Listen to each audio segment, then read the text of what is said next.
आपण पाहता police times news. मी ओम चौरगडे आपला हार्दिक स्वागत करतो। आजची खास बातमी छत्रपती संभाजीनगर जिल्ह्यातील खुलताबाद तालुक्यात महावितरणाचा भोगड कालवा उघडण्यात झाल्याचा आरोप। वीज चोरी, अधिकारी कर्मचाऱ्यांचे दुर्लक्ष आणि डीपी जळण्याच्या घटनांमुळे गावकऱ्यांना संताप उसळला आहे।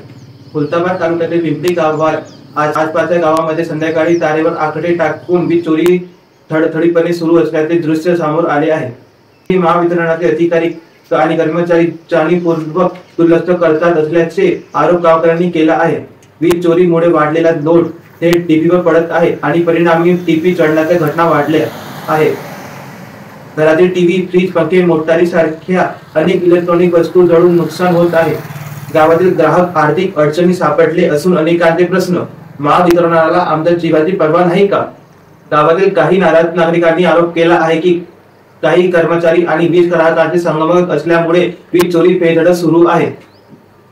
2-3 हजार रुपये द्या, मग तुमचा कोणताही वीज उपकरण लावा, बिल कमीच येईल, अशा पद्धतीच्या बेफार पद्धती सुरू असल्याचा लोक म्हणत आहे। या सोलोट्यात काही लोकांचे फायदे झाले, पण गरीब ग्राहकांची मात्र मोठी आर्थिक हानी झाली। आकड्यांची संख्या वाढल्याने टीव्हीवर अतिलोड येऊन ती जळते आणि संपूर्ण गावात रात्रभर अंधार काढते। महावितरणाचे अधिकारी आणि कर्मचाऱ्यांची निष्काळजीपणामुळे गावकऱ्यांना प्रचंड नुकसान होत आहे। या प्रकरणी वरिष्ठ अधिकारी कोणती कारवाई करणार हे पाहणं महत्त्वाचे ठरेल।